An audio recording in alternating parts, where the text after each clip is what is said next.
musím začít makat. Utíkám do Hanumanu, kam chodím trénovat. Jsem na to hrdej, hej, potkávám Makaidu. Když se jdu převlíknout, zdravíme se ústupu. Jdu se rozcvičovat, bogy mu pobíhat. Nakonec musím svoje tuhý tělo strečovat.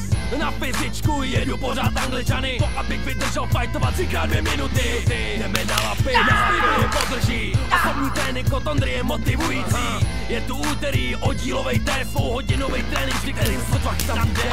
Jedeme drilly, nácvik a technik. Každý mi říká, že mu můžu dávat větší pecky. Když na to přijde, lítám jak hadr po ringu. To když narazím na spejvla při tvrdým sparingu. Trénuju s Marčou, jak soupeře strhnou. Jak mu v klinči dát pořádnou dávku kolenou. Pak asi se mnou hází ze strany na stranu. Má tak velkou sílu, že si připadám jako z papíru.